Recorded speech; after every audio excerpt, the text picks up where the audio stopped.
Welcome to icon India. Icon India అందిస్తున్న ఈ current affairs మీకు పూర్తి ఉచితంగా పీడిఎఫ్స్ కావాలి అనుకుంటే ఐకాన్ ఇండియా యాప్ని డౌన్లోడ్ చేసుకోండి.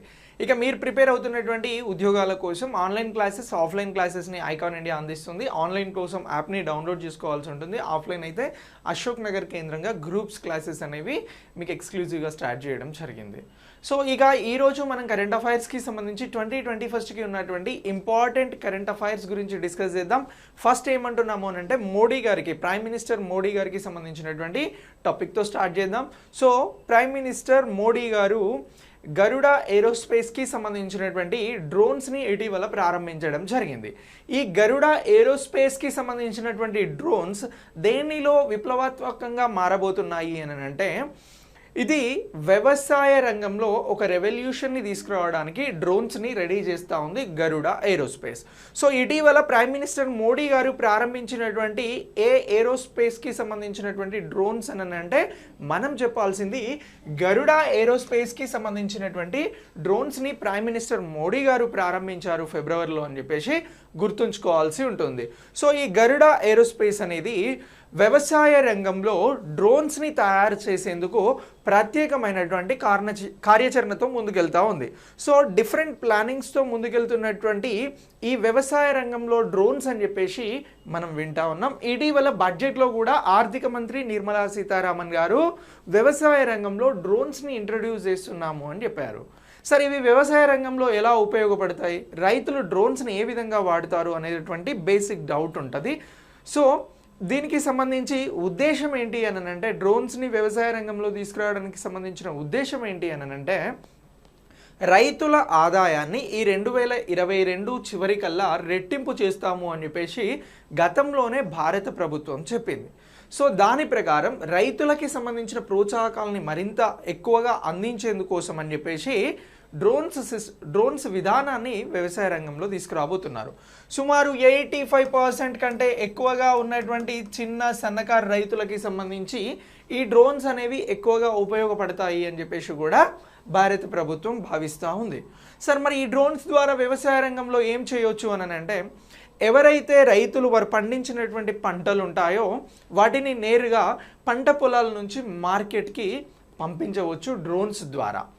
అలాగే ఈ డ్రోన్స్ ద్వారా మత్స్య సంపదకి సంబంధించి ఫిషరీస్ కానీ అలాగే మిల్క్ ప్రొడక్ట్స్ కానీ ఇలాంటివి రైతులకి రిలేటెడ్గా ఏవైతే ఉంటాయో వాటినన్నింటినీ కూడా మార్కెట్కి చాలా సులభంగా డ్రోన్స్ ద్వారా పంపించే విధానాన్ని ఇంట్రడ్యూస్ చేయబోతున్నారు ఒకటి. ఇక రెండోది, డ్రోన్స్ ద్వారా ఏం చేయబోతున్నారు అని అంటే ఎరువులు కానీ క్రిమి సంహారక మందులు ఏవైతే ఉంటాయో వాటిని కూడా పొలాలలో చల్లేందుకు, పంట చేలల్లో వేసేందుకు కూడా డ్రోన్స్ అనేవి ఉపయోగపడతాయి. సో ఇప్పుడున్నటువంటి కూలీల కొరత కానీ వ్యవసాయ రంగంలో అధిక పెట్టుబడులు పెడుతున్నటువంటి ఈ సమయంలో కొంత వాటి నుంచి ఉపశమనం ఇచ్చేందుకోసం అని చెప్పేసి ఈ విధానాలను ఇంట్రడ్యూస్ చేస్తూ ఉంది కేంద్ర ప్రభుత్వం. సో ఇలా ఇప్పుడు గరుడ ఏరోస్పేస్కి సంబంధించి మేడ్ ఇన్ ఇండియా పేరుతో దీన్ని ప్రోత్సహించేందుకోసం అని చెప్పేసి 1,00,000 డ్రోన్స్ని కూడా ఈ గరుడ ఏరోస్పేస్ తీసుకొస్తాము అని చెప్పేసి రానున్న టైంలో చెప్తా ఉంది. సో ఇలా ఈ గరుడ ఏరోస్పేస్కి సంబంధించినటువంటి డ్రోన్స్ని ప్రైమ్ మినిస్టర్ మోడీ గారు ఇటీవల ప్రారంభించారు. దీన్ని గుర్తుంచుకోవాలి. ఇక ఇటీవల డ్రోన్స్కి సంబంధించి ఒక కార్యక్రమం జరిగింది. అది బీటింగ్ రిట్రీటింగ్ కార్యక్రమం అని చెప్పేసి అంటున్నాం. బీటింగ్ రిట్రీట్ కార్యక్రమం. సో ఇది రాష్ట్రపతి ఆధ్వర్యంలో జరిగింది. సో ఇలా రాష్ట్రపతి భవన్ ముందు జరిగినటువంటి ఈ బీటింగ్ రిట్రీట్ కార్యక్రమం కూడా ఏంటి అని అంటే భారతదేశం అనేది డ్రోన్స్ తయారీలో అడ్వాన్స్గా ఉంది అని చెప్పేసి 1,000 డ్రోన్లతో అద్భుతమైనటువంటి ప్రదర్శనను చేయడం జరిగింది. అది బీటింగ్ రిట్రీట్ కార్యక్రమం. సో ఇది కూడా ఎస్పెషల్లీ డ్రోన్స్కి సంబంధించినటువంటి కార్యక్రమం అని చెప్పేసి అంటా ఉన్నాం. సో ఇలా ఈ డ్రోన్స్కి సంబంధించి మనం అప్డేట్ అవ్వాల్సి ఉంటుంది. 2 కార్యక్రమాలు ఇటీవల ఈ ఫిబ్రవరిలో జరిగాయి. ఒకటి వచ్చి ఈ బీటింగ్ రిట్రీట్ కార్యక్రమం. సో ఇది డ్రోన్లకి సంబంధించి భారతదేశం ఎలాంటి టెక్నాలజీని తీసుకురాబోతుంది, ఇప్పటివరకు ఎలాంటి డ్రోన్స్ని తయారు చేసింది అని ఒకేసారి 1000 డ్రోన్స్తో ప్రదర్శన చేయడం జరిగింది. దీనికి రిలేటెడ్గా ఒకసారి అప్డేట్ చేసుకోండి. మనం డ్రోన్స్కి సంబంధించినటువంటి టాపిక్ గురించి మాట్లాడుతున్నాం కాబట్టి. ఇక నెక్స్ట్ ఇప్పుడు ఏంటి అని అంటే గరుడ ఏరోస్పేస్కి సంబంధించినటువంటి డ్రోన్స్ని ప్రైమ్ మినిస్టర్ మోడీ గారు ప్రారంభించారు కాబట్టి సో ఇది కూడా మనకు వెరీ వెరీ ఇంపార్టెంట్. ఈ డ్రోన్స్ అనేవి వ్యవసాయ రంగంలో ఉపయోగించేందుకు తీసుకొస్తున్నారు అని చెప్పేసి మనం గుర్తుంచుకోవాల్సి ఉంటుంది. సో ఇలా ఈ డ్రోన్స్ అనేవి రైతులకి సంబంధించి పూర్తిగా ఉపయోగపడుతూ ఉన్నాయి. ఇక ఈ డ్రోన్స్ ద్వారా ఇంకా ఏం చేస్తున్నారు అని అంటే సౌమిత్వ అనేటువంటి ఒక పథకం ఉంది. సరే, ఇక్కడ నేను ఇంకో పథకం గురించి కూడా ఈ టాపిక్లో మీకు అప్డేట్ చేస్తూ ఉన్నాను. ఈ సౌమిత్వ అనేటువంటి పథకం ఏదైతే ఉందో, స్కీమ్ ఏదైతే ఉందో, ఇది దేనికి సంబంధించింది అని అంటే డ్రోన్ల ద్వారా భారతదేశంలోని అన్ని గ్రామాలను కూడా షూట్ చేసేటువంటి కార్యక్రమం. సో ఇప్పుడున్నటువంటి డిజిటల్ సిచ్యువేషన్కి అనుగుణంగా భారతదేశంలో గ్రామాలు ఎలా ఉన్నాయి అని చెప్పేందుకు ఈ స్వామిత్వ అనేటువంటి పథకాన్ని కేంద్ర ప్రభుత్వం ప్రారంభించడం జరిగింది. సో దీని ద్వారా ఏం చేస్తున్నారు అని అంటే భారతదేశంలో ఉన్నటువంటి అన్ని గ్రామాలను కూడా డిజిటలైజ్గా షూట్ చేయబోతూ ఉన్నారు. డ్రోన్ విజువల్స్ ఉంటాయి. ఫర్ ఎగ్జాంపుల్ మీ గ్రామం ఉంది. సో మీ గ్రామాన్ని కూడా మీరు చూడాలి అనుకుంటే డ్రోన్ విజువల్స్ షూట్ చేసినటువంటి వీడియోస్ని ఇన్ ఫ్యూచర్లో మీరు చూడొచ్చు. సో ఇలా ఈ స్వామిత్వ అనేటువంటి స్కీమ్ అనేది స్టార్ట్ అయింది. ఇగో సింపుల్గా డ్రోన్ల ద్వారా భూమి, ఇళ్లకు సంబంధించినటువంటి లెక్కలను ఇది సిద్ధం చేస్తూ ఉంది అని అంటున్నాం. ఏవైతే గ్రామాలలో ఉన్నటువంటి సమస్యలు, భూ సమస్యలు కానీ ఇంటికి సంబంధించినటువంటి సమస్యలు ఉన్నాయో వాటికి సంబంధించిన పరిష్కారం అనేది ఈ విజువల్స్ ద్వారా ఫ్యూచర్లో జరుగుతుంది అని చెప్పేసి కూడా ప్లాన్ చేస్తూ ఈ స్కీమ్ ఆఫ్ స్వామిత్వ అనేటువంటి దానిని తీసుకురావడం జరిగింది. సో ఇలా డ్రోన్లకి సంబంధించినటువంటి ప్రాధాన్యత అనేది ప్రస్తుతం భారతదేశంలో చాలా ఎక్కువగా ఉంది. వ్యవసాయ రంగంలో డ్రోన్లు వస్తున్నాయి అని అంటున్నాం. బీటింగ్ రిట్రీట్ ద్వారా డ్రోన్లు భారతదేశంలో ఏ విధంగా తయారవుతున్నాయి, టెక్నాలజీని ఏ విధంగా యాప్ట్ చేసుకుంటున్నాం అనేటువంటి ప్రదర్శన జరిగింది. ఇక దాంతోపాటు ఇటీవల ఈ డ్రోన్స్కి సంబంధించి స్వామిత్వ పథకం ద్వారా గ్రామాలలో ఉన్నటువంటి భూములను, ఇళ్లను డ్రోన్ విజువలైజేషన్ చేయబోతున్నారు అని అంటున్నాం. ఇవన్నీ కూడా జస్ట్ మీరు మనం ఇంటర్లింక్ చేస్తూ చెప్తా ఉన్నాం. ఇదే విధంగా గుర్తుంచుకోండి. సో ఒక డ్రోన్ అనే టాపిక్ వస్తే లేటెస్ట్ జరిగినటువంటి గరుడ ఏరోస్పేస్ డ్రోన్స్ మాత్రమే కాకుండా దానికి ఉన్నటువంటి టాపిక్స్ అనేవి కూడా మనం నేర్చుకుంటే ఈ మంత్కి మంచి అప్డేట్ అనేది కరెంట్ అఫైర్స్లో మీకు లభిస్తుంది. ఇక దీంతో పాటు దేశంలో 200కు పైగా డ్రోన్ స్టార్టప్లు ప్రస్తుతం పనిచేస్తూ ఉన్నాయి. ఇక ఫ్యూచర్లో ఇంకా వేల సంఖ్యలో ఈ డ్రోన్ స్టార్టప్స్ అనేవి వచ్చేటువంటి అవకాశం ఉంది అని చెప్పేసి కూడా భావిస్తూ ఉన్నారు. ఇక నెక్స్ట్ మీకు ఒక స్కీమ్ గురించి చెప్పబోతున్నాను. అదే రాష్ట్రీయ ఉच्चतर శిక్షా అభియాన్ అనేటువంటి స్కీమ్. సరే, ఈ స్కీమ్ ఏంటి సార్ అని అంటే ఈ స్కీమ్ అనేది ఉన్నత విద్యకి సంబంధించినటువంటి స్కీమ్. ఏమంటున్నాం? ఉన్నత విద్య అని అంటున్నాం. ఏదైతే హయ్యర్ ఎడ్యుకేషన్ ఉందో దీనికి సంబంధించినటువంటి స్కీమ్ ఇది. ఈ స్కీమ్ అనేది ఎప్పుడు ప్రారంభమైంది అని అంటే 2013లోనే ప్రారంభించడం జరిగింది. మొట్టమొదటిసారి ఈ స్కీమ్ ఎప్పుడు వచ్చింది అని అంటున్నాం 2013లో రావడం జరిగింది. ఇది జీకే పాయింట్ ఆఫ్ వ్యూలో గుర్తుపెట్టుకోండి. ఇప్పుడు నేను ఏం చెప్తున్నాను అని అంటే మీకు ఈ రాష్ట్రీయ ఉच्चतर శిక్షా అభియాన్ అనేటువంటి పథకాన్ని ఈ బడ్జెట్ సమావేశాలలో భాగంగా ప్రభుత్వం 2026 వరకు పొడిగించడం జరిగింది. ఇప్పుడు మీకు రెగ్యులర్ క్లాసులలో చాలా పథకాలకి సంబంధించి 2026 కల్లా పొడిగించబడుతున్నటువంటి పథకాలను గురించి మనం డిస్కస్ చేస్తూ ఉన్నాం. స్కీమ్స్ని గురించి డిస్కస్ చేస్తూ ఉన్నాం. సో ఇలా ఇటీవల పొడిగించబడినటువంటి ఇటీవల బడ్జెట్లో తీసుకున్నటువంటి నిర్ణయాలను బట్టి వీటికి సంబంధించి ఈ టాపిక్ అనేది చాలా చాలా ఇంపార్టెంట్. సో ఇటీవల ఉన్నత విద్యకి సంబంధించి ఏ స్కీమ్ని పొడిగిస్తూ కేంద్ర ప్రభుత్వం నిర్ణయం తీసుకుంది అని అంటే రాష్ట్రీయ ఉच्चतर శిక్షా అభియాన్ అనేటువంటి దానిని గుర్తుంచుకోవాలి. ఈ పథకాన్ని గుర్తుంచుకోవాలి. దీన్నే RUSA అని చెప్పేసి మనం పిలవడం జరుగుతూ ఉంది. సార్, మరి ఇది ఎక్కడ ఉన్నత విద్యకి సంబంధించి పనిచేయడం జరుగుతుంది అని అంటే తక్కువగా సేవలు అందేటువంటి ప్రాంతాలు భారతదేశంలో ఏవైతే ఉన్నాయో, భౌగోళికంగా సంక్లిష్టమైనటువంటి రాష్ట్రాలు కానీ యూనియన్ టెరిటరీస్ కానీ ఏవైతే ఉన్నాయో వాటిలలో ఈ స్కీమ్ అనేది ప్రత్యేకంగా అమలు చేయడం జరుగుతూ ఉంది. ఈ పాయింట్ని స్ట్రాంగ్గా గుర్తుంచుకోండి. సో రాష్ట్రీయ ఉच्चतर శిక్షా అభియాన్ అనేటువంటి స్కీమ్ ఎక్కడ అమలు చేయబడుతుంది బేసిక్గా అంటే భౌగోళికంగా ఇబ్బందులు, ఇగో మారుమూల గ్రామాలకి సంబంధించి, కనెక్టివిటీ భౌగోళికాలకి సంబంధించి, లెఫ్ట్ వింగ్ తీవ్రవాదం, సో ఈ లెఫ్ట్ వింగ్ ఎక్స్ట్రీమిజానికి సంబంధించి ఎక్కడైతే మావోయిస్టు ప్రభావిత ప్రాంతాలు ఉంటాయో అలాగే తీవ్రవాద ప్రభావిత ప్రాంతాలు ఉంటాయో అక్కడ కూడా ఈ స్కీమ్ని అమలు చేయడం జరుగుతూ ఉంది. ఇక ఈశాన్య ప్రాంతానికి సంబంధించి ఈ జిల్లాలుగా ఏవైతే ఈశాన్యంలో వెనుకబడినటువంటి జిల్లాలు, కాంప్లికేటెడ్గా ఉన్నటువంటి జిల్లాలు ఉన్నాయో అక్కడ కూడా ఈ స్కీమ్ అనేది అమలు చేయబడుతుంది. అక్కడ అమలు చేయబడేటువంటి ప్రత్యేకమైనటువంటి స్కీమే ఈ రాష్ట్రీయ ఉచిత శిక్ష అభియాన్. ఇది ఉన్నత విద్యకి సంబంధించింది. సో భారతదేశంలో భౌగోళికంగా ఇబ్బందికరమైనటువంటి ప్రదేశాలలో, అలాగే లెఫ్ట్ వింగ్ ఎక్స్ట్రీమిజం ఉన్నటువంటి ప్రదేశాలలో, మావో ప్రభావిత ప్రదేశాలలో ఈ స్కీమ్ ప్రత్యేకంగా అమలు చేయబడుతుంది. దీన్ని స్పష్టంగా మనం గుర్తుంచుకోవాలి.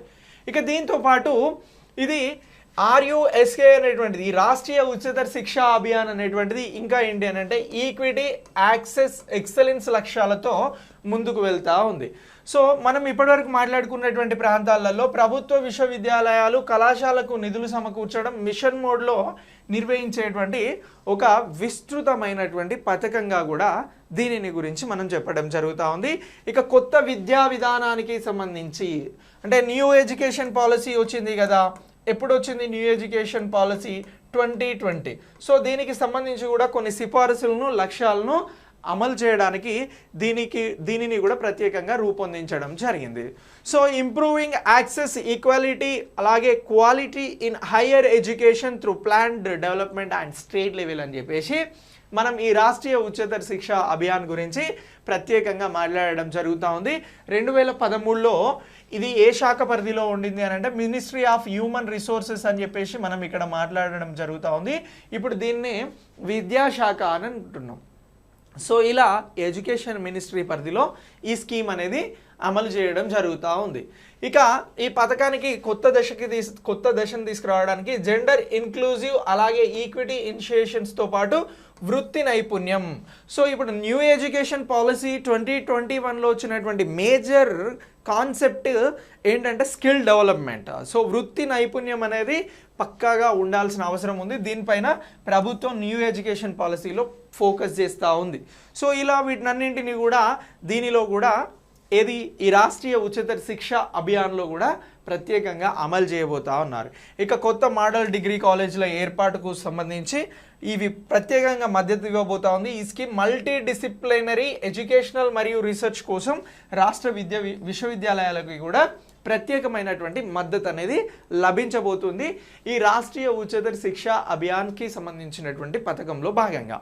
సో ఇప్పుడు ఎగ్జామినేషన్లో క్వశ్చన్స్ ఎలా వస్తాయి అని నేను అంటున్నాను అని అంటే, జస్ట్ ఈ స్కీమ్ అనేది భౌగోళికంగా కొంత భారతదేశంలో క్లిష్టతరమైనటువంటి ప్రాంతాలు ఏవైతే ఉన్నాయో అక్కడ అమలు చేయబడుతుంది. ఈ స్కీమ్ 2013లో స్టార్ట్ అయింది. దీన్ని ప్రభుత్వం కొనసాగిస్తూ ఉంది. ఇప్పుడు ఈ స్కీమ్ని ఎక్కడి వరకు పొడిగించారు అనేది లేటెస్ట్ ఇష్యూగా మీకు క్వశ్చన్ రావచ్చు.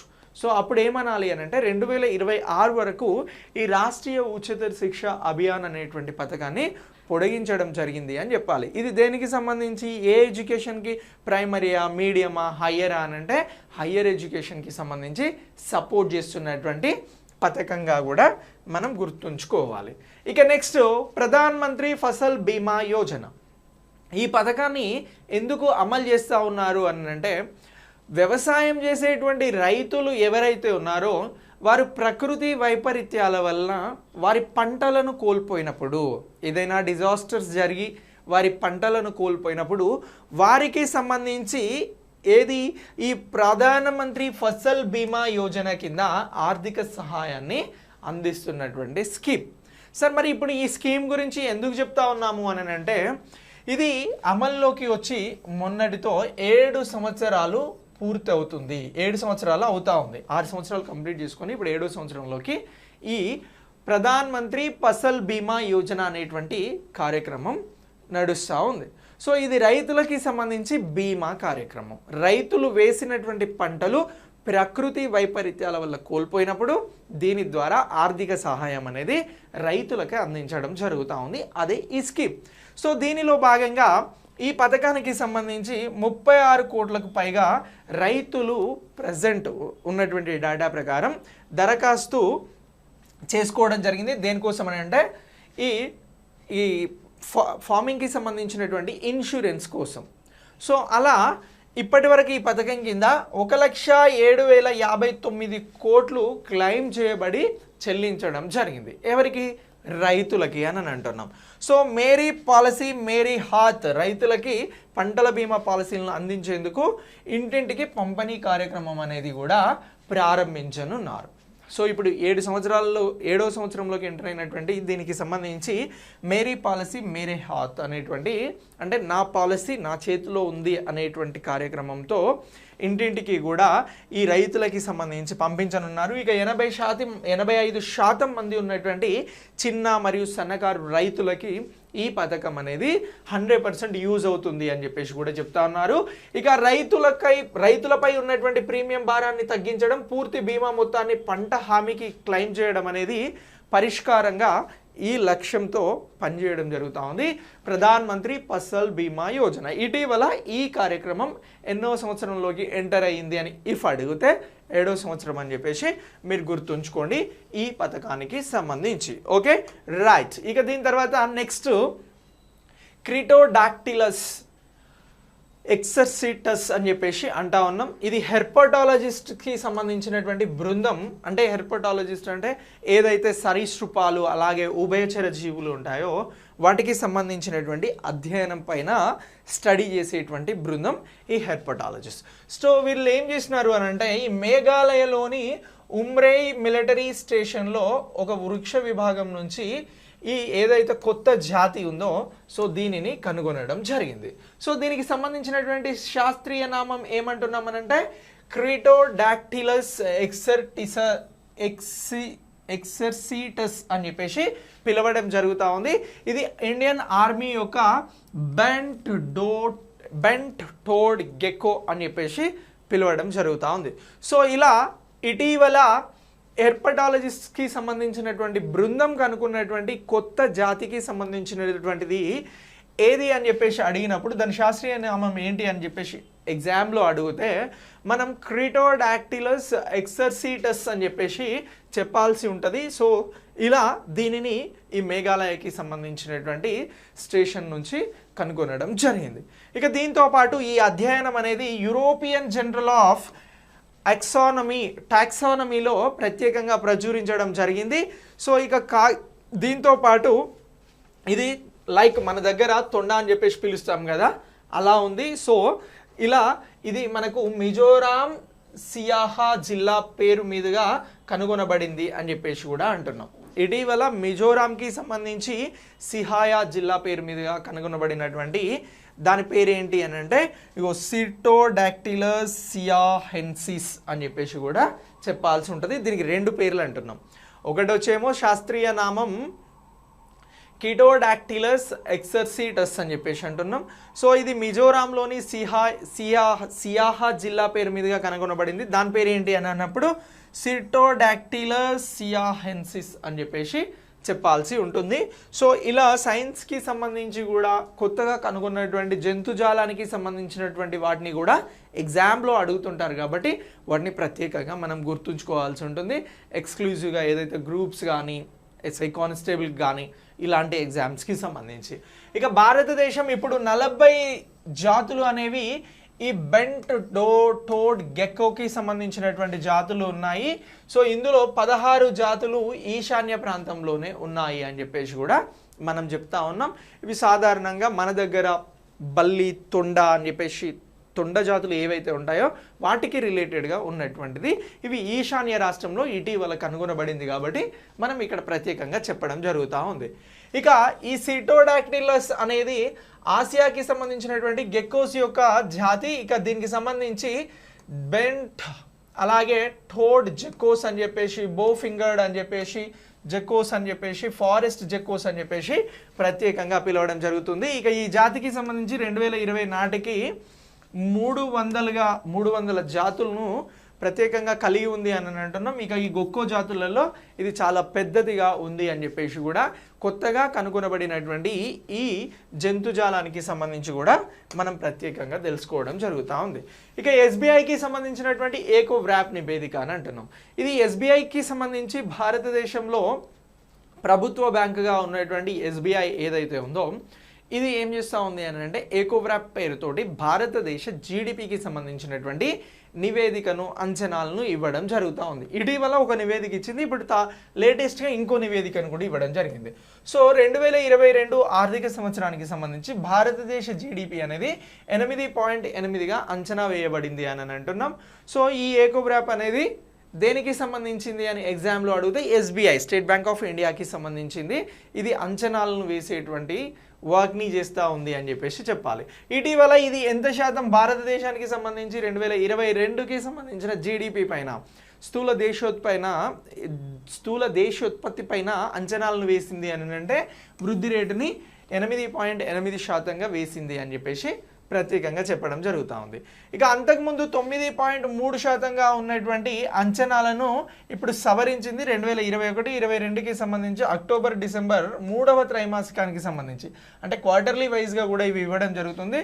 సో దీని ప్రకారం జీడిపి అనేది 5.8% అనేది వృద్ధి చెందుతుంది అని చెప్పేసి ఈ నివేదిక అనేది అంచనా వేయడం జరిగింది. సరే, ఇక్కడ జీడిపికి సంబంధించి ఇచ్చేటువంటి అంచనాలు, ఈ వేసేటువంటి కమిటీస్ కానీ అంటే నివేదికలు కానీ చాలా చాలా ఇంపార్టెంట్ అని మనం ఇక్కడ గుర్తుంచుకోవాలి. ఓకేనా? ఇక దీని తర్వాత 2021-22కి సంబంధించి త్రైమాసికంలో దేశ ఆర్థిక వ్యవస్థ అనేది 8.4% విస్తరించింది. మహమ్మారికి ముందు స్థాయిలను కూడా ఇది ఎక్కువగా అధిగమించింది అని అంటున్నాం. అలాగే జూలై సెప్టెంబర్ కాలంలో కూడా జీడిపి అనేది అంతకు ముందున్నటువంటి త్రైమాసికంలో 20.1% విస్తరించడం కంటే నెమ్మదిగా ఉండింది అని చెప్తున్నాం. ఇటీవల దేనికి జీడిపికి సంబంధించి ఇచ్చినటువంటి ఈ రిపోర్ట్ని ప్రత్యేకంగా గుర్తుంచుకోండి. ఏకోవ్రాప్ వారు ఎస్బీఐకి సంబంధించి ఇవ్వడం జరిగింది. ఇక నెక్స్ట్ ప్రపంచ సామాజిక న్యాయ దినోత్సవం అని అంటున్నాం. World day of social justice అని అంటున్నాం. సార్, సోషల్ జస్టిస్కి సంబంధించి భారతదేశంలో ఒక మినిస్ట్రీ ఉంది. సో ఈ సామాజిక సాధికారితకి సంబంధించినటువంటి మినిస్టర్గా ఎవరున్నారు అని అంటే డాక్టర్ వీరేంద్ర కుమార్ ఉన్నారు. మనం ప్రీవియస్ క్లాసులలో కొన్ని స్కీమ్స్ గురించి మాట్లాడినప్పుడు వీరేంద్ర కుమార్ గురించి ప్రత్యేకంగా చెప్పడం జరిగింది. భారతదేశంలో ఉన్నటువంటి సామాజిక సాధికారతకి సంబంధించినటువంటి మినిస్ట్రీ గురించి కూడా ప్రత్యేకంగా మాట్లాడడం జరిగింది, సోషల్ జస్టిస్. సో అలా ఈ world day of social justice ఎప్పుడు నిర్వహించడం జరుగుతూ ఉంది అని అంటే ఫిబ్రవరి 20న నిర్వహించడం జరుగుతూ ఉంది ప్రపంచవ్యాప్తంగా.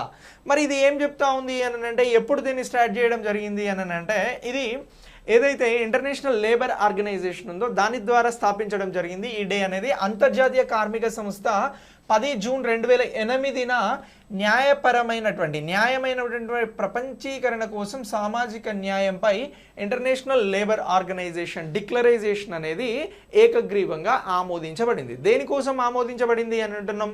ప్రపంచవ్యాప్తంగా కూడా సామాజిక న్యాయం కోసం. సో ఇలా దేశాలలో మరియు శాంతియుత మరియు సుసంపన్నమైన వాటికి సంబంధించి సామాజిక న్యాయం అనేది అంతర్లీన సూత్రంగా ఉంది. ఇక ప్రపంచ సామాజిక న్యాయ దినోత్సవం 2022 థీమ్ వచ్చి, అంటే ఈ ఏడాదికి వచ్చి థీమ్ ఏముంది అని అంటే అధికారికంగా ఉపాధి ద్వారా సామాజిక న్యాయాన్ని సాధించడం అనేది థీమ్గా ఉంది. సో ఎప్పుడు world day of social justice అని అంటే ఫిబ్రవరి 20. మరి 2022కి సంబంధించి థీమ్ ఏంటి అని అంటే ఇగో ఉపాధి ద్వారా సామాజిక న్యాయం అని చెప్పేసి మనం చెప్పాల్సి ఉంటుంది. ఓకేనా? సో ఇలా ఈ రెండు కూడా మనకు చాలా చాలా ఇంపార్టెంట్. ఓకే, ఇక దీని తర్వాత ఈ సామాజిక న్యాయానికి సంబంధించి ఈక్వాలిటీ కానీ అలాగే ఈ బిలియనియర్స్ ఇన్ఈక్వాలిటీ ఇలాంటి అంశాలన్నీ కూడా ఉన్నాయి. సో టోటల్గా ఈక్వాలిటీని సాధించడం అనేది ప్రధాన ఎజెండాగా ఉంది. ఇక ఈ ఆర్గనైజేషన్ 10 జూన్ 2008న గ్లోబలైజేషన్ కోసం సామాజిక న్యాయంపై డిక్లరేషన్ని ఏకగ్రీవంగా ఆమోదించింది అని అన్నాం. ఇక ఈ ILO అనేది ఇంటర్నేషనల్ లేబర్ ఆర్గనైజేషన్ అనేది 1919 తర్వాత అంతర్జాతీయ లేబర్ కాన్ఫరెన్స్ ద్వారా ఆమోదించబడినటువంటి సూత్రాలు మరియు విధానాల యొక్క 3వ ప్రధాన ప్రకటన అని చెప్పేసి చెప్తా ఉన్నాం. ఇక ఈ డిక్లరేషన్ ఆధారంగా రూపొందించబడింది 1944. దీనికి సంబంధించి ప్రాథమిక సూత్రాలు హక్కుల ప్రకటన అనేది 1998లో రావడం జరిగింది. సో ఇలా 2008 డిక్లరేషన్ ప్రపంచీకరణ యుగంలో ILO ఇంటర్నేషనల్ లేబర్ ఆర్గనైజేషన్ యొక్క సమకాలీన దృష్టిని వ్యక్తపరుస్తుంది అని చెప్పేసి ఓవరాల్గా ఇప్పుడు వచ్చినటువంటి world day of social justice ఏదైతే ఉందో దానికి సంబంధించినటువంటి డెవలప్ని ఎప్పుడు 1919 నుంచి కూడా మనకి ఎక్స్ప్లెయిన్ చేస్తూ ఉన్నారు. సో ఇలా ఈ world day of international social justice ఏదైతే ఉందో world day of social justice అనేది ప్రత్యేకంగా గుర్తుంచుకోండి. దానికి సంబంధించిన థీమ్ని గుర్తుంచుకోండి. ఫిబ్రవరి 20న దాన్ని నిర్వహిస్తున్నాము, జరుపుకుంటున్నాము అని చెప్పేసి కూడా గుర్తుంచుకోవాల్సి ఉంటుంది. ఇక యూరోపియన్ యూనియన్, ఆఫ్రికన్ యూనియన్ మధ్యన ఒక సమ్మిట్ జరిగింది. సో ఇటీవల మనం ఆఫ్రికన్ యూనియన్ గురించి గత క్లాసులలో ఒక 2 times డిస్కస్ చేయడం జరిగింది. యూరోపియన్ యూనియన్ అనేది G20లో ఒక సభ్య దేశంగా ఉంది. ఈ రెండు కూడా యూరోపియన్ కాంటినెంట్, దాని పక్కనే ఉన్నటువంటి ఆఫ్రికా కాంటినెంట్కి సంబంధించినటువంటి యూనియన్స్. ఈ ఏవైతే ఈ యూనియన్స్ ఉన్నాయో ఆఫ్రికన్ యూనియన్లో ఆఫ్రికన్ దేశాలకి సంబంధించి ఒక 55 సభ్య దేశాలు ఉన్నాయి. అలాగే యూరోపియన్ యూనియన్కి సంబంధించి కూడా ఒక 25 పైన దేశాలు సభ్య దేశాలుగా ఉన్నాయి. సో ఈ రెండు దేశాలకి సంబంధించినటువంటి సమ్మిట్ ఇటీవల ఎప్పుడు జరిగింది అని చెప్పేసి మిమ్మల్ని ఇంటర్నేషనల్ పాయింట్ ఆఫ్ వ్యూలో క్వశ్చన్ అడిగితే కరెంట్ అఫైర్స్కి సంబంధించి ఫిబ్రవరి 17th, 18th అని చెప్పేసి గుర్తుంచుకోవాలి. ఈ శిఖరాగ్ర సమావేశం ఎక్కడ జరిగింది అంటే బెల్జియంలోని బ్రసెల్స్లో జరిగింది. ఇక యాక్చువల్గా ఇది 2020 అక్టోబర్లోనే జరగాల్సింది, కానీ కోవిడ్ కారణంగా ఇప్పటి వరకు పోస్ట్పోన్ అవుతూ వచ్చింది. ఇది 2022 ఫిబ్రవరి 17, 18న జరిగింది అని అంటున్నాం. ఇక ఈ రెండు ఏదైతే యూరోప్ యూనియన్ కానీ అలాగే ఆఫ్రికా యూనియన్ కానీ ఈ రెండు కూడా పక్కపక్కన ఉన్నటువంటి కాంటినెంట్స్ కాబట్టి ఈ రెండు ఖండాల మధ్యన, ఈ యూనియన్ల మధ్యన వ్యాపార ఇతర అంశాలకి సంబంధించినటువంటి సపోర్ట్ కోసం ప్రత్యేకంగా మాట్లాడడం జరిగింది. అలా జరిగినటువంటిది ఈ మీటింగ్. ఇక ఈ యూరోపియన్ యూనియన్ కౌన్సిల్కి సంబంధించినటువంటి ప్రెసిడెంట్ చార్లెస్ మిచెల్, అలాగే ఆఫ్రికన్ యూనియన్ చైర్పర్సన్ అయినటువంటి సెనెగల్ ప్రెసిడెంట్ ఈ సమావేశానికి సహా అధ్యక్షులుగా వ్యవహరించడం జరిగింది, రెండు యూనియన్స్ కాబట్టి. ఇక దీంతో పాటు యూరోపియన్ యూనియన్, ఆఫ్రికన్ యూనియన్కి సంబంధించి సభ్య దేశాల ప్రతినిధులు ఈ కార్యక్రమానికి హాజరయ్యారు అన్నట్టు అది బేసిక్గా జరిగేటువంటిది. సో ఇక దీంతో వాణిజ్యం, భాగస్వామ్యానికి సంబంధించిన అంశాలను వీరు ప్రత్యేకంగా డిస్కస్ చేయడం జరిగింది. అలాగే ఇంకా యునైటెడ్ ఏదైతే ఈ సమస్యలో వీరికి ఉన్నటువంటి ఈ రెండు ఖండాలకి సంబంధించి, యూనియన్స్కి సంబంధించి ఉన్నటువంటి సమస్యలపైన ప్రత్యేకంగా మాట్లాడడం జరిగింది. ఇక COVID-19 మహమ్మారి గురించి ప్రత్యేకంగా మాట్లాడతారు. ఎందుకనంటే యూరోప్ కంట్రీస్తో, యూరోప్ యూనియన్తో పోల్చి చూసినప్పుడు ఆఫ్రికాలో చాలా దేశాలకి కోవిడ్ వ్యాక్సిన్లు కూడా అందడం లేదు. అలాంటి సహకారం కోసం కూడా వీరు ప్రత్యేకంగా మాట్లాడడం జరిగింది. ఇక EU ఆఫ్రికాకి సంబంధించిన సంబంధాలు, సహకార పరిశోధన, అభివృద్ధి యొక్క ప్రాముఖ్యత పైన ఈ ఈవెంట్ అనేది 2 రోజుల పాటు నిర్వహించడం జరిగింది అని అంటున్నాం. దీన్ని కూడా మీరు అప్డేట్ చేసుకోండి ఇంటర్నేషనల్ పాయింట్ ఆఫ్ వ్యూలో. ఇక నెక్స్ట్ UNCTAD గ్లోబల్ ట్రేడ్కి సంబంధించినటువంటి ఒక రిపోర్ట్ని ఇవ్వడం జరిగింది. యుఎన్ అంటే యునైటెడ్ నేషన్స్కి సంబంధించినటువంటి అంశాలు మనకి ఎగ్జామినేషన్ పాయింట్ ఆఫ్ వ్యూలో 100% అవసరం. So United nations conference on trade and development, అదే మనం UNCTAD అని చెప్పేసి అంటున్నాం. ఇది ఏం చేసింది అని అంటే ట్రేడ్కి సంబంధించినటువంటి బిజినెస్ రిపోర్ట్ని ఇవ్వడం జరిగింది. సో ఇది ఫిబ్రవరి 17న ఒక రిపోర్ట్ని ప్రకటించింది అని అంటున్నాం. ఇది గ్లోబల్ ట్రేడ్ అప్డేట్స్ పైన ఈ రిపోర్ట్ని ప్రచురించింది. 2021కి సంబంధించి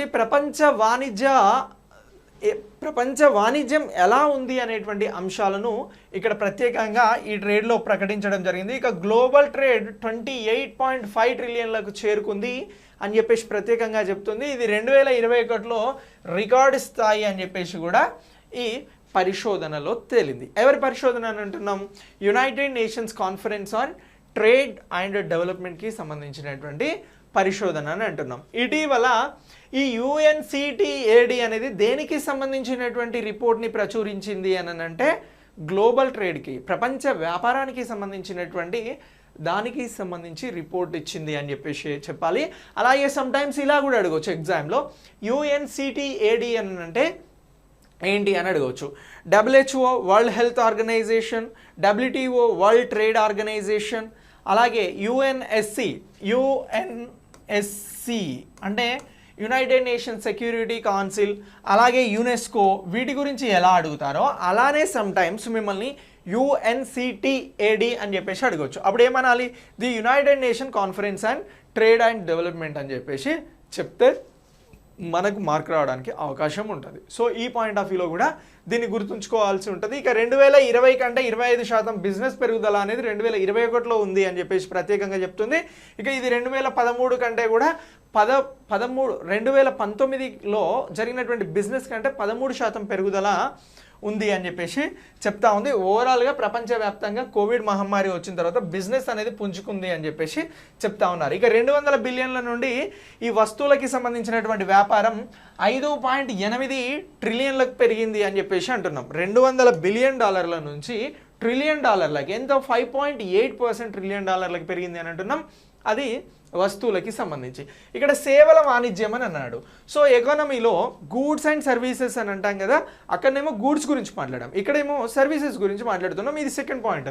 ఇప్పుడు 50 బిలియన్లు పెరిగి 1.6 ట్రిలియన్లకు చేరుకుంది. ఏదైతే సర్వీసెస్కి సంబంధించినటువంటి కాన్సెప్ట్ ఉందో అది అని చెప్పేసి మనం ప్రత్యేకంగా చెప్పడం జరుగుతూ ఉంది. ఓకేనా?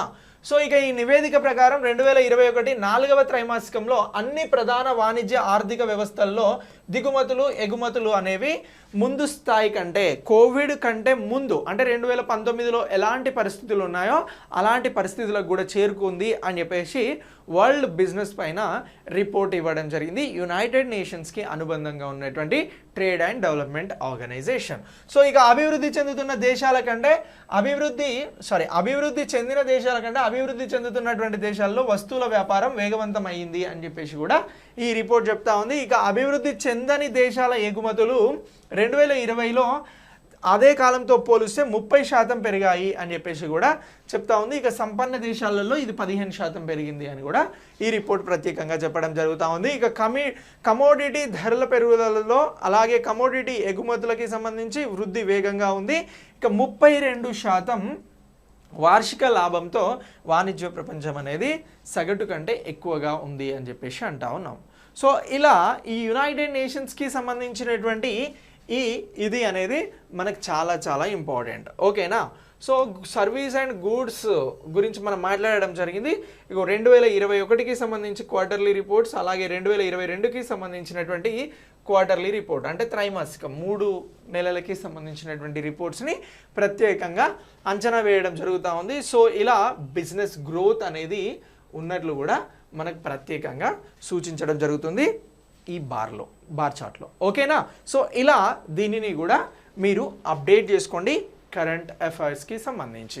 ఇక దీంతో పాటు రవాణా పరికరాలకి మినహా అన్ని ఆర్థిక రంగాలు 2021 4వ త్రైమాసికంలో తమ వాణిజ్య విలువను గణనీయంగా పెంచుకున్నాయి అని అంటున్నాం.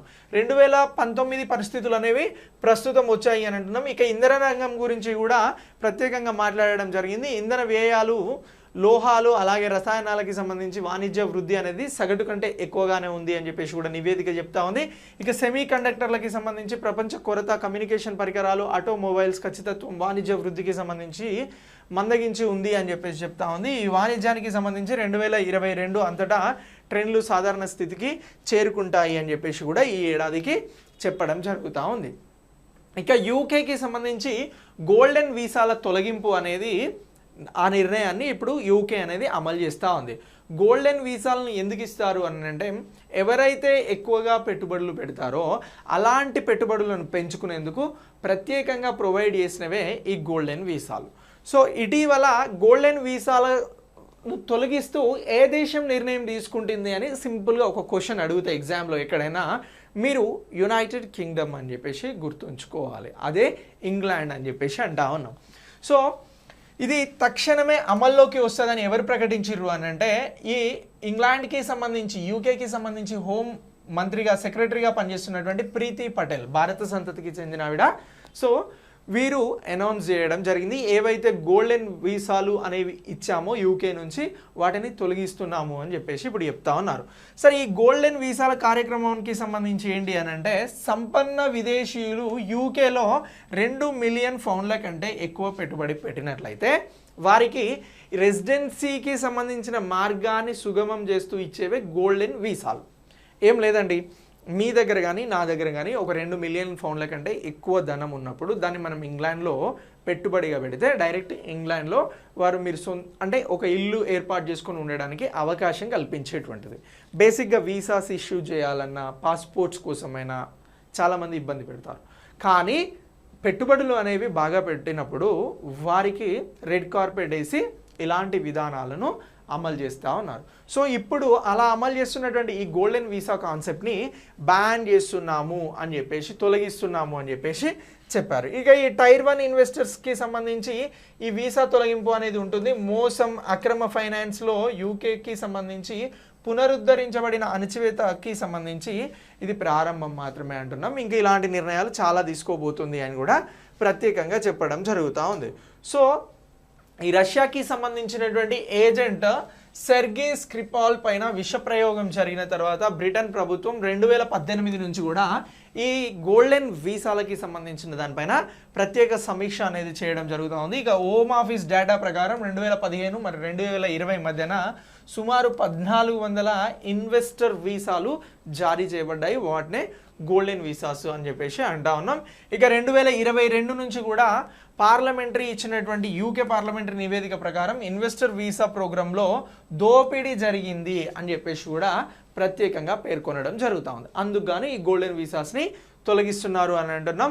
ఇక లండన్లో ఉన్నటువంటి ల్యాండ్రోమాట్కి సంబంధించి రీసైక్లింగ్ చేయడం ద్వారా ఈ అక్రమ ఫైనాన్సింగ్ కోసం ఇదంతా జరిగింది అని చెప్పేసి కూడా ప్రత్యేకంగా చెప్తా ఉన్నారు.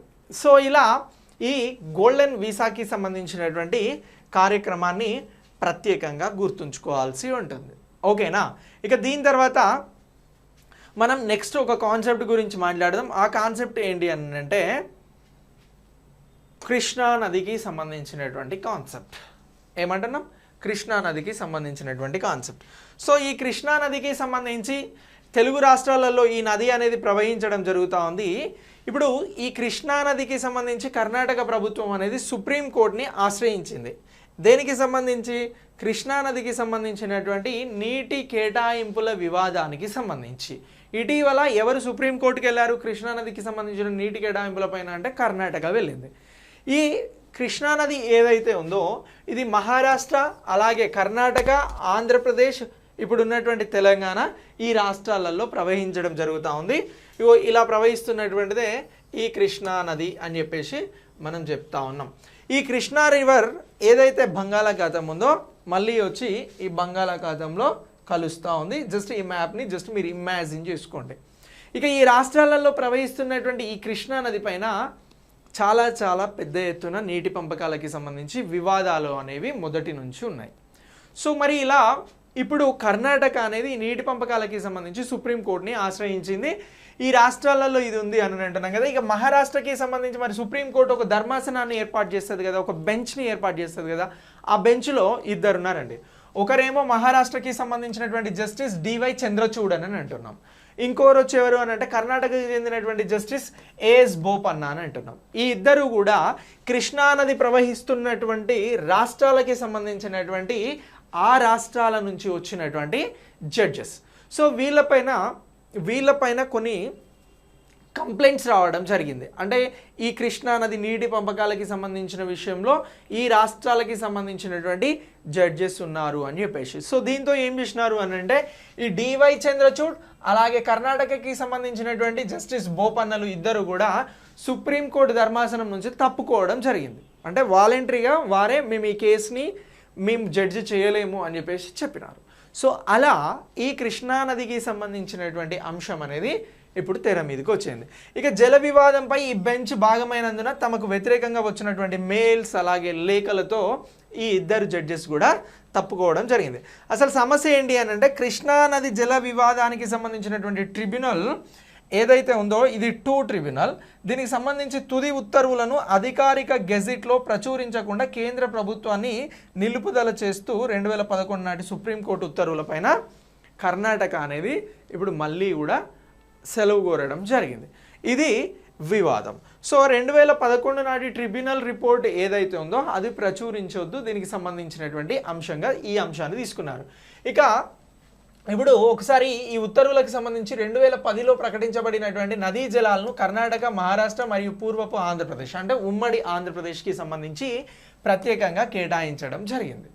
సో అయితే ఈ కేడబ్ల్యూడిటి అంటే కృష్ణా నది వాటర్ డిస్ప్యూట్ ట్రిబ్యునల్ ఏదైతే ఉందో ఇది తుది ఉత్తర్వులను మరింత సవరించింది. అలాగే 2130 టీఎంసీల కేటాయింపును కాపాడుకుంటూ అంటే కృష్ణానదిలో లభ్యమవుతున్నటువంటి ఈ మొత్తం నీటికి సంబంధించి పంపకాలు ఎలా ఉండాలి అని చెప్పింది అంటే కర్ణాటక, మహారాష్ట్ర మరియు పూర్వపు ఆంధ్రప్రదేశ్కి మిగులు జలాలను కేటాయించాలని నవంబర్ 2013లో ఈ కృష్ణానదికి సంబంధించినటువంటి వాటర్ ట్రిబ్యునల్ అనేది డిస్ప్యూట్ ట్రిబ్యునల్ అనేది ఇలా నివేదించడం జరిగింది. సో అయితే ఈ పూర్వపు ఆంధ్రప్రదేశ్ అంటే ఉమ్మడి ఆంధ్రప్రదేశ్ ఏదైతే ఉందో ఇప్పుడు దానికి సంబంధించి తెలంగాణ, ఆంధ్రప్రదేశ్ కూడా సుప్రీంకోర్టుని ఆశ్రయించాయి. దేనిపైన అంటే కృష్ణానది జలాలపైన. సో ఇలా ఈ కృష్ణానది వాటర్ డిస్ప్యూట్ ట్రిబ్యునల్కి సంబంధించినటువంటి వాటాను ఇవన్నీ కూడా సవాల్ చేస్తూ ఉన్నాయి. ఇక్కడ చెప్పినటువంటి 2130 టీఎంసీల వాటర్ ఏదైతే ఉందో దీనిని ఆంధ్రప్రదేశ్ అలాగే తెలంగాణ ఇప్పుడు కర్ణాటక వీరందరూ కూడా సుప్రీంకోర్టుని ఆశ్రయించడం జరుగుతూ ఉంది. సో ఇలా ఈ కృష్ణానదికి సంబంధించినటువంటి వివాదం పైన అంతర్రాష్ట్ర జల వివాదాల చట్టంలోని సెక్షన్ సి సబ్ క్లాస్ 1 ప్రకారం అంతర్రాష్ట్ర జల వివాదాలకి సంబంధించినటువంటి చట్టం సెక్షన్ 6 సబ్ క్లాస్ 1 ప్రకారం అధికారిక గెజిట్లో నిర్ణయాలను ప్రచురించకుండా 2011 నాటి ఉత్తర్వుల కారణంగా ఏదైతే ఉందో దానికి సంబంధించి ఉత్తర ప్రాంతాలకు నీటిని అందించడానికి ఆనకట్ట మరియు నీటిపారుదల ప్రాజెక్టులు ఇన్నాళ్ళు నిలిచిపోయాయని కర్ణాటక అనేది వాదిస్తూ ఉంది. సో ఏదైతే కృష్ణా వాటర్కి సంబంధించిన డిస్ప్యూట్ ట్రిబ్యునల్ ఇచ్చినటువంటి రిపోర్ట్ ఉందో దాన్ని ప్రచురించకుండా ఉండడం వలన ఏదైతే ఈ ఉత్తర ప్రాంతంలో అంటే పైనుంచి వచ్చేటువంటి నీటికి సంబంధించినటువంటి సమస్యలపైన ప్రత్యేకంగా ఇది వాదిస్తుంది అని చెప్పేసి చెప్తా ఉన్నాం. ఇలా కేసు అనేది సుప్రీంకోర్టుకి వెళ్ళడం జరిగింది అని అంటున్నాం.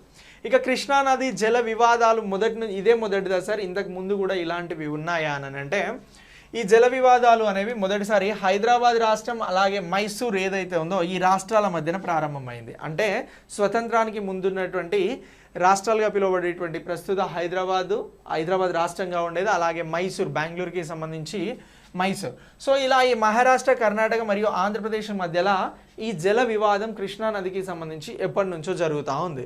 ఇక ఈ వివాదం తర్వాత అంతర్రాష్ట్ర నదీ జలాల చట్టం 1956కి అనుగుణంగా కృష్ణా జల వివాదాలకి సంబంధించి కేడబ్ల్యూడిటి ఏదైతే కృష్ణా వాటర్ డిస్ప్యూట్ ట్రిబ్యునల్ ఉందో దీన్ని తీసుకురావడం జరిగింది. ఇది 1969లో ఏర్పాటు చేశారు. ఇది బచావత్ ట్రిబ్యునల్ అప్పుడు ఏర్పాటు చేసి ఏం చేసింది అంటే 1973లో తన నివేదికను అందజేయడం జరిగింది. ఇది 1976లో ప్రచురించారు అని చెప్పేసి అంటున్నాం. ఇది బచావత్ ట్రిబ్యునల్కి సంబంధించి కృష్ణా నది పైన వచ్చింది. సరే ఈ నదీ వ్యవస్థ గురించి ఇంతలా తెలుసుకోవాలంటే 100% తెలుసుకోవాలి. ఎందుకు అని అంటే తెలంగాణ జాగ్రఫీలో కానీ, ఆంధ్రప్రదేశ్ జాగ్రఫీలో కానీ, అలాగే ఇండియన్ జాగ్రఫీలో కానీ ఈ కృష్ణా నది జలాలు అనేవి చాలా చాలా ఇంపార్టెంట్. వీటి మీద వస్తున్నటువంటి ప్రజెంట్ డిస్ప్యూట్స్ ఏవైతే ఉన్నాయో ఇది కరెంట్ అఫైర్స్లో చాలా ఇంపార్టెంట్. ఓకే, ఇక దీని తర్వాత ఇంకా ఏం జరిగింది, ఈ ట్రిబ్యునల్ కృష్ణా నదిలో అప్పుడు 2060 టీఎంసీలకి సంబంధించి విభజించింది.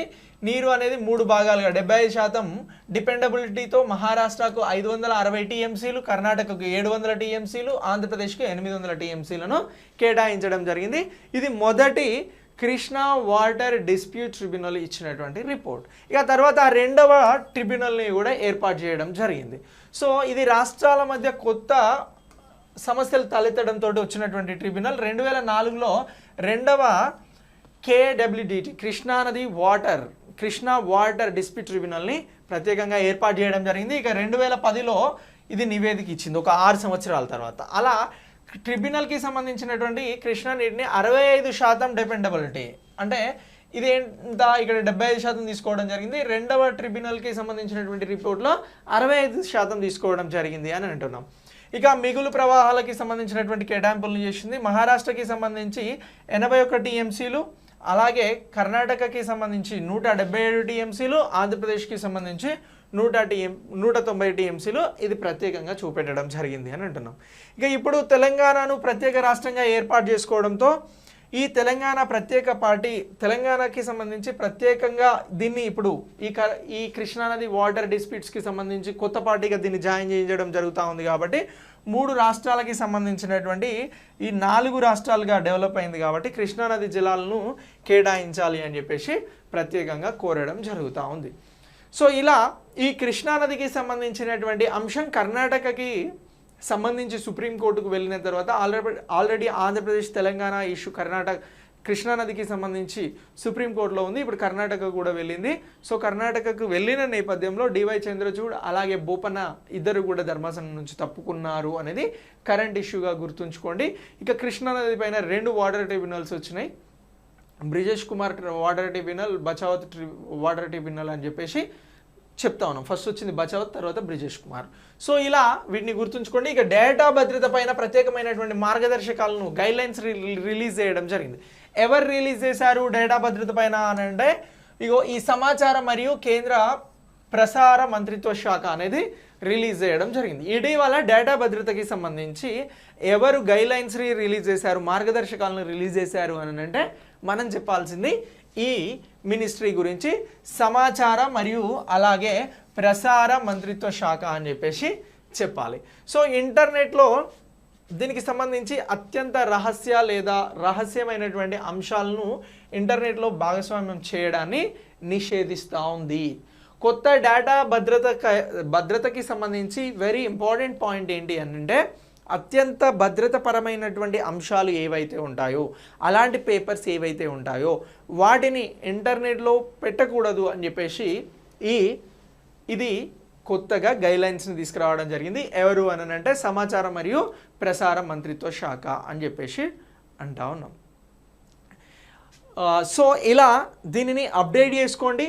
ఇక అమెజాన్కి సంబంధించి ఏకో, గూగుల్కి సంబంధించి హోమ్, యాపిల్కి సంబంధించి హోమ్ ప్యాడ్ ఈ డిజిటల్ అసిస్టెంట్ పరికరాలను ఉపయోగించవద్దని, అలాగే సిరి, అలెక్సాతో సహా డిజిటల్ అసిస్టెంట్లను స్మార్ట్ ఫోన్లు లేదా వాచ్ల్లో ఆఫ్ చేయవద్దని కూడా వీళ్ళు ప్రత్యేకంగా సూచిస్తున్నారు, డేటాను ప్రొటెక్ట్ చేసేందుకు. ఇక క్లాసిఫైడ్ సమస్యలపైన చర్చల సమయంలో అధికారులు తమ స్మార్ట్ ఫోన్ల సమావేశాన్ని కానీ డిపాజిట్ చేయాలని చెప్పేసి కూడా చెప్తా ఉన్నారు. సో ప్రభుత్వానికి సంబంధించి అలాగే కాన్ఫిడెన్షియల్ ఇష్యూస్ ఏవైతే ఉంటాయో వాటికి సంబంధించినటువంటి సమావేశాలు జరుగుతున్నప్పుడు ఆ అధికారులు పాల్గొనేటువంటి అధికారులకి సంబంధించి స్మార్ట్ ఫోన్స్ కానీ స్మార్ట్ వాచెస్ని కూడా అక్కడ డిపాజిట్ చేసి వెళ్ళాల్సి ఉంటుంది మీటింగ్కి. ఎందుకు అని అంటే డేటా భద్రత కోసం అని అంటున్నాం. సో ఇక్కడ సింపుల్గా క్వశ్చన్ అడగవచ్చు, డేటా భద్రతకి సంబంధించి ఇటీవల ఏ మంత్రిత్వ శాఖ గైడ్లైన్స్ ఇచ్చింది అని అంటే ఇన్ఫర్మేషన్ అండ్ బ్రాడ్కాస్టింగ్కి సంబంధించినటువంటి మినిస్ట్రీ అని చెప్పేసి చెప్పాలి. ఇండియాలో డేటా భద్రతకి సంబంధించి కొత్త గైడ్లైన్స్ వచ్చాయంటే ఎస్ వచ్చాయి అని చెప్పేసి మనం గుర్తుంచుకుంటే సరిపోతుంది. సో ఇలా డేటా ప్రొటెక్షన్కి సంబంధించి ప్రత్యేకమైనటువంటి అంశాలపైన అధికారులపైన ఫోకస్ చేస్తూ ఉంది ప్రభుత్వం, కేంద్ర ప్రభుత్వం. ఇక అధికారులు టెలిగ్రామ్, వాట్సాప్లు వంటి ప్రైవేట్ మెసేజింగ్ ప్లాట్ఫామ్లని కూడా రహస్య సమాచార మార్పిడి కోసం ఉపయోగిస్తున్నారని ప్రభుత్వం గుర్తించింది. దీనికి సంబంధించి ఈ మార్గదర్శకాలను ప్రత్యేకంగా జారీ చేయడం జరిగింది. ఎందుకు అని అంటే దేశ భద్రతని దృష్టిలో ఉంచుకొని. ఓకే, సో ఇటువంటి జాతీయ సమాచార భద్రతా విధాన మార్గదర్శకాలకి సంబంధించి డిపార్ట్మెంట్ సెక్యూరిటీ సూచనలు అనేవి ఉల్లంఘించొద్దు అని 2022లో చెప్తా ఉన్నారు. ఇక ఆపరేషన్ నన్వే పరిస్టే అనేటువంటి కార్యక్రమం ద్వారా సుమారు 1000 కంటే ఎక్కువ మంది పిల్లలను రైల్వే పోలీసులు రక్షించడం జరిగింది. ఏమంటున్నాం? ఆపరేషన్ నన్వే పరిస్టే ఈ కార్యక్రమం దేనికి సంబంధించింది అని అంటే రైల్వే పోలీసులకి సంబంధించి, రైల్వే ప్రొటెక్షన్ ఫోర్స్ ఉంది కదా, దానికి సంబంధించినటువంటి కార్యక్రమం అని అంటున్నాం. ఇక 2022 జనవరి నెలలో భారతదేశంలో రైల్వే స్టేషన్ల నుంచి 1000 మంది పిల్లలను ఇది రక్షించింది అని అంటున్నాం. ఓన్లీ జనవరి నెలల్లోనే 1000 మంది పిల్లలను ఈ కార్యక్రమం కింద ఆపరేషన్ నన్హే పరిస్టే అనేటువంటి కార్యక్రమం ద్వారా రక్షించడం జరిగింది పిల్లలని. సో ఆపరేషన్ అహర్ట్ అనేటువంటి కార్యక్రమాన్ని కూడా ఇంతకుముందు ఆర్పిఎఫ్ తీసుకొచ్చింది, మనం ప్రీవియస్ క్లాస్లో డిస్కస్ చేసాం. సో దాని ద్వారా ఏం చేస్తున్నారు అని అంటే ఎవరైతే మానవ అక్రమ రవాణాకి గురవుతున్నటువంటి మహిళలు, చిన్నపిల్లలు ఉన్నారో, ఆడపిల్లలు ఉన్నారో వారిని రక్షించే ప్రోగ్రాం. ఇప్పుడు ఆపరేషన్ నన్హే పరిస్టే అనేటువంటి ప్రోగ్రాం చిన్నపిల్లలను రక్షిస్తున్నటువంటి ప్రోగ్రాం. ఈ రెండు కూడా రైల్వేకి సంబంధించినటువంటి ప్రోగ్రామ్స్గానే చెప్తా ఉన్నాం. సో ఇలా 701 మంది ఇందులో బాలురు ఉంటే 344 మంది బాలికలను ఈ రైల్వే పోలీసులు ప్రత్యేకంగా రక్షించారు అని చెప్పేసి అంటా ఉన్నాం. ఇక దేశంలోని 132 రైల్వే స్టేషన్లో చైల్డ్ హెల్ప్ డెస్క్లు అనేవి కూడా ప్రత్యేకంగా పనిచేస్తూ ఉన్నాయి. వీటి ద్వారా వీరందరూ కూడా కిడ్నాప్ కానీ తప్పిపోవడం వల్ల కానీ రక్షించబడతా ఉన్నారు. ఇక రైల్వే ద్వారా జరుగుతున్నటువంటి ఇతర కార్యక్రమాలు అని చెప్పేసి కూడా మనం ప్రత్యేకంగా చెప్తా ఉన్నాం. ఇక ఆపరేషన్ మహిళా సురక్ష అని చెప్పేసి ఒక కార్యక్రమం ఉంది. సో మీకు ఆర్ఆర్బి ఎగ్జామ్ కానీ గ్రూప్స్ ఎగ్జామ్ కానీ ఉమెన్ రిలేటెడ్గా అడిగిన రైల్వే ప్రొటెక్షన్ ఫోర్స్ వాటి పరంగా అడిగినా కూడా వీటిని అన్నింటిని గురించి పోలీస్ ఎగ్జామ్స్లో కూడా మనం అప్డేట్ కావాల్సి ఉంటుంది. ఆ ఎగ్జామ్లో వస్తే రాయాల్సి ఉంటుంది. సో ఆపరేషన్ మహిళా సురక్ష దేనికి సంబంధించినటువంటి ప్రోగ్రామ్ అంటే భారత రైల్వేలు నిర్వహిస్తున్నటువంటి ప్రోగ్రామ్. ఆపరేషన్ మహిళా సురక్ష కింద అదనపు దశలను అమలు చేస్తూ ఉన్నాయి. మహిళా ప్రయాణికులకి సంబంధించి మెరుగైన భద్రతకు ఇది హామీ ఇస్తూ ఉంది అని అంటున్నాం. ఇక అలాగే మేరీ సహేలీ స్క్వాడ్లు అని చెప్పేసి ఇంకొక కార్యక్రమం కూడా ఉంది. జనవరి 2022లో కీలక రైల్వే స్టేషన్లో మేరీ సహేలీ స్క్వాడ్లను కూడా మోహరించింది. మహిళా ప్రయాణికులకి ప్రత్యేకంగా ఒంటరిగా ప్రయాణించేటువంటి భద్రతకి సంబంధించి లక్ష్యాన్ని మరింత పెంచేందుకు కూడా ఈ కార్యక్రమం అనేది ఉంది. ఇది 13,000 రైళ్లలో ఈ ఆపరేషన్ అనేది కవర్ చేయబడతా ఉంది. ఏది మేరీ సహేలీ అనేటువంటి కార్యక్రమం. సో ఇది ఈవ్ టీజింగ్ పైన అలాగే వేధింపుల పైన ప్రత్యేకంగా వర్క్ చేస్తూ ఉంది. ఇక మహిళా కోచులలో ప్రయాణిస్తున్నటువంటి 2,185 మంది కూడా ఇందులో పట్టుకోవడం జరిగింది. వాళ్ళకి పనిష్మెంట్ చేయడం జరిగింది. ఇక ఆపరేషన్ మాతృశక్తి అనేటువంటిది ఉంది. ఇది కూడా రైల్వేలో జరుగుతున్నటువంటి కార్యక్రమం. సో దీనికి సంబంధించి ఏం చేస్తున్నారు అని అంటే ప్రసవ వేదనతో ఉన్నటువంటి గర్భిణీ స్త్రీలకు సహాయం చేయడానికి డ్యూటీ కాల్ ఆఫ్ డ్యూటీకి ఇది ప్రాధాన్యత ఇస్తూ ఉంది. సో రైల్వేలో లాంగ్ జర్నీస్ జరిగినప్పుడు ఎవరైతే గర్భిణీతోటి ఉన్నటువంటి స్త్రీలు ఉన్నారో వారికి సంబంధించి రక్షణ అనేది కల్పిస్తూ ఉన్నారు. ఇక సో ఇలా దీన్ని గుర్తుంచుకోవాలి. ఇక 7 గర్భిణీ స్త్రీలకి సంబంధించిన ప్రయాణికులకి సహాయం అనేది ఈ ఆపరేషన్ మాతృశక్తి కింద అందించబడింది ఇప్పటి వరకు అని అంటున్నాం. ఇక మిషన్ జీవన రక్ష అనేటువంటి ఇంకో కార్యక్రమం ఉంది. దీని ద్వారా ఏం చేస్తున్నారు అని అంటే డ్యూటీలో ఉన్నటువంటి 20 మంది పురుషులు 22 మంది మహిళలకు సంబంధించి 42 మందిని ఇప్పటి వరకు రక్షించారు అని అంటున్నాం. ఇక ఆపరేషన్ యాత్రీ సురక్ష అనేటువంటి ఇంకో కార్యక్రమం ఉంది. ఇవన్నీ కూడా రైల్వేలో ఉన్నటువంటి కార్యక్రమాలండి. సో ఇది యాత్రీ సురక్ష ఏదైతే ఉందో దీనికి సంబంధించి ఇది నేరాలకి సంబంధించేటువంటి ప్రయాణికులు ఎవరైతే ఉన్నారో సో నేరాలకు పాల్పడేటువంటి ప్రయాణికులకు వ్యతిరేకంగా నిర్వహిస్తున్నటువంటి కార్యక్రమమే ఈ ఆపరేషన్ యాత్రీ సురక్ష అని చెప్పేసి అంటా ఉన్నాం. సో ఇది 254 ప్రయాణికుల్ని ఇప్పటి వరకు నేరాల నుంచి కాపాడింది అని అంటున్నాం. ఇక ఎగువ భద్ర ప్రాజెక్టు ఇటీవల జాతీయ హోదా ఇవ్వడం జరిగింది. కేంద్రం జాతీయ హోదా ఇవ్వడం వల్ల ఏమవుతుంది అని అంటే ఎక్కువ ఫండ్స్ అనేవి వస్తే ప్రాజెక్ట్ నిర్మాణం అనేది త్వరగా పూర్తి అవుతుంది. సరే ఎగువ భద్ర అప్పర్ భద్ర ప్రాజెక్ట్ అనేది ఎక్కడ ఉంది అని అంటే ఇది కొత్త జాతీయ ప్రాజెక్టుగా ప్రకటించినట్లు ఇటీవల ఎవరు చెప్పారు అని అంటే కర్ణాటకకి సంబంధించినటువంటి ముఖ్యమంత్రి ఎవరు అని అంటే బసవరాజ్ బొమ్మాయి ఉన్నారు. ఈ బసవరాజ్ బొమ్మాయి గారు చెప్పడం జరిగింది ఎగువ భద్ర ప్రాజెక్ట్ అనేది జాతీయ హోదా ఇస్తూ కేంద్రం అనేది ప్రకటించింది అని చెప్పేసి. ఇటీవల దక్షిణాది ఏ రాష్ట్రంలో ఎగువ భద్ర ప్రాజెక్ట్కి సంబంధించి జాతీయ హోదా ఇచ్చారు, ఇది ఏ రాష్ట్రంలో ఉంది అంటే కర్ణాటక అని చెప్పేసి గుర్తుంచుకోవాల్సి ఉంటుంది. ఇక రాష్ట్రం నుంచి ఈ హోదా పొందినటువంటి తొలి ప్రాజెక్టు కూడా కర్ణాటక నుంచి తొలి ప్రాజెక్టుగా కూడా దీన్నే గుర్తిస్తూ ఉన్నారు. 12,500 కోట్లతో ఈ ప్రాజెక్ట్ అనేది తీసుకురావడం జరిగింది. ఇక ఈ కర్ణాటకకి సంబంధించి ఇది ప్రతిష్టాత్మకమైనటువంటి ప్రాజెక్ట్. ఇది కర్ణాటకలో ఉన్నటువంటి కరువు ప్రాంతాలకి లిఫ్ట్ ఇరిగేషన్ ద్వారా నీటిని అందిస్తున్నటువంటి ప్రాజెక్ట్. సో ఇలా ఈ ఎగువ భద్ర ప్రాజెక్ట్ ఏదైతే ఉందో ఇది కర్ణాటక రాష్ట్రంలో ఉంది అని చెప్పేసి ప్రత్యేకంగా చెప్పడం జరుగుతూ ఉంది. ఇక ఈ ప్రాజెక్ట్ అనేది విశ్వేశ్వరయ్య జల నిగమ్ లిమిటెడ్ ద్వారా చేపట్టడం జరుగుతూ ఉంది. ఇక కర్ణాటకలో అమల్లో ఉన్నటువంటి ఒక ప్రధానమైనటువంటి లిఫ్ట్ ఇరిగేషన్ పథకం. సో ఇలా ఈ పథకానికి సంబంధించి జస్ట్ మీరు అప్డేట్ చేసుకోండి మన పక్క రాష్ట్రంది. ఇక ఇండియన్ ఆయిల్ 1000 ఈవీ ఛార్జింగ్ స్టేషన్లని ఏర్పాటు చేసింది. ఎలక్ట్రిక్ వెహికల్స్ కోసం ఇప్పుడు ఈవీ ఛార్జింగ్ స్టేషన్స్ రాబోతూ ఉన్నాయి. మనకు పెట్రోల్ బంక్స్ డీజిల్స్ ఈ సంబంధించిన బంక్స్ ఎలా ఉన్నాయో అలానే నెక్స్ట్ మనం ఒక 1-2-3 ఇయర్స్లో చాలా ర్యాపిడ్గా భారతదేశ వ్యాప్తంగా కూడా ఈవీ స్టేషన్స్ని చూస్తాం. ఎందుకంటే ఎలక్ట్రిక్ వెహికల్స్ని కొనబోతున్నాం. సో ఇటీవల ఏ కంపెనీ 1000 ఈవీ ఛార్జింగ్ స్టేషన్స్ని ప్రారంభించింది అని అంటే ఇండియన్ ఆయిల్ అని చెప్పేసి గుర్తుంచుకోవాల్సి ఉంటుంది.